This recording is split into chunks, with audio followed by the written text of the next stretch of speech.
से थोड़ा सा ज्यादा सक्सेसफुल इंसान जरा सी बात पर तुम्हें ऐसे बोले, औकात क्या है तुम्हारी, शक्ल देखिए कभी अपनी, तुम इसी लायक हो, यही तुम्हारी जिंदगी है, यही है तुम्हारी असली औकात। और जब तुम उसके मुंह से असली औकात वर्ड सुनो, तब उसी वक्त तुम उसके मुंह पे कुछ मत बोलना, गुस्सा आए तो कंट्रोल करना, रोना आए तो उसके सामने मत रोना, बस उसको एक प्यारी सी स्माइल देना और फिर अपने बचे हुए काम को पहले खत्म करना।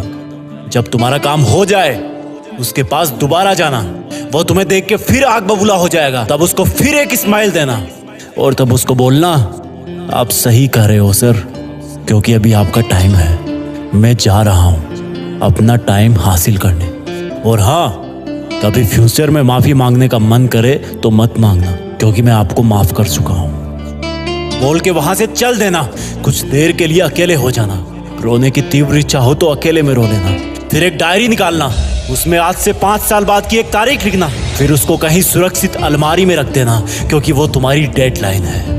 और फिर तुम अपने आप पर एक तिलक लगाना कि अब मैं दिखाऊंगा कि मेरी औकात क्या है, मुझे किसी और से नहीं खुद से लड़ना है, आज से मेरी खुद की कठिनाइयों के विरुद्ध जंग चालू है। और एक दूसरा कागज निकालना, उसमें लिखना कि तुम्हें ऐसा दिन देखने को क्यों मिला, ऐसा क्या था जो ऊपर वाले ने उसको देके नीचे भेजा और जो तुझको नहीं दिया। तब तू पाएगा कि तू उससे किसी मायने में कम नहीं है, बल्कि अपनी औकात सुनकर तू उससे भी बेहतर हो गया है, क्योंकि वही गुब्बारा ऊपर उड़ता है जिसमें गर्म हवा भरी होती है। अब ये तेरे अंदर की आग तुझे ऊपर उठाएगी। अगर उसने तुमसे कभी पास्ट में ये भी कहा कि मेरे पास 40 लाख की कार है, तो मन में सोचना कि मेरे पास 40 लाख की कार आना तो शायद मुश्किल है, लेकिन मेरे पास 40 करोड़ का पर्सनल प्लेन जरूर आएगा। अगर उसने तुमसे कभी पास्ट में ये भी कहा कि शक्ल देखिए अपनी, तो मन ही मन मुस्कुरा के बोलना कि अब मेरा चेहरा मेरा ब्रांड बनने वाला है। अगर वो बोले कि तुम लाइफ में कुछ नहीं कर सकते, तो मन ही मन दिलासा देना कि मैं कुछ करूं या ना करूं, तुम कभी आके मेरे से माफी जरूर मांगोगे। उसको कुछ बोलना नहीं, कुछ करना नहीं,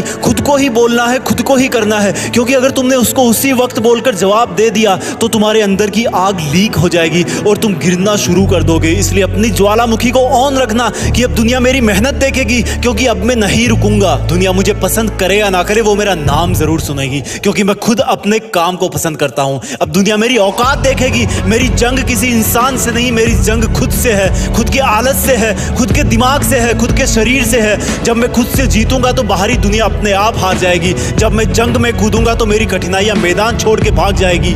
इस शहर से डरना मत मुसाफिर, यहाँ ठोकर खाते रहने पर ही मंजिल मिलती है। यहाँ कई तुम्हें तुम्हारी औकात दिखाएंगे, लेकिन तुम उनसे लड़ना मत, अपनी एनर्जी वेस्ट करने के लिए उन पे चढ़ना मत। ठान लेना कि बात से नहीं काम से जवाब दूंगा, गुस्से से नहीं डराऊंगा उसको तो मैं इमोशनल करके रुलाऊंगा। जब मेरी औकात दिखाने वाले को एहसास होगा कि उसने कितनी बड़ी भूल की थी, और फिर 5 साल बाद तुम्हारी औकात दिखाने वाला इंसान उस शहर के मेन चौराहे पर लाल बत्ती पर रुकेगा, तब उसके बराबर एक सुपर लग्जरी कार आके खड़ी होगी। वो जब उसकी तरफ देखेगा तो शीशे से कुछ ना दिखेगा उसको। फिर एकदम से उसका ध्यान कार से ऊपर होते हुए पास की एक तगड़ी बिल्डिंग पर जाएगा।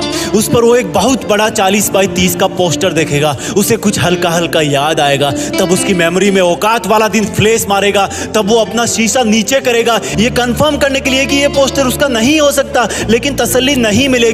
तब तुम अपनी गाड़ी का शीशा नीचे करना और जोर से बोलना, थैंक यू सर, अगर आपने मुझे मेरी औकात उस दिन नहीं दिखाई होती ना, तो आज मैं अपनी असली औकात पर नहीं आ पाता। तब तक ग्रीन लाइट हो जाएगी, तुम शीशा चढ़ाना और चल देना। ऐसा कैसे हुआ? क्योंकि तुमने बात से नहीं मेहनत से अपनी औकात बनाई। तुमने दिन में सोकर नहीं रात में जगकर अपनी औकात बनाई। तुमने अपनी सफलता का थप्पड़ मारा उसे। तो आज से लड़ाई वड़ाई बंद, सिर्फ मेहनत और सिर्फ मेहनत, क्योंकि असली औकात लड़ने से नहीं, मेहनत करने से। शेयर, कमेंट एंड सब्सक्राइब, क्योंकि हम जो कुछ भी है वो सब आपके प्यार और सपोर्ट की वजह से है। जय हिंद, वंदे मातरम।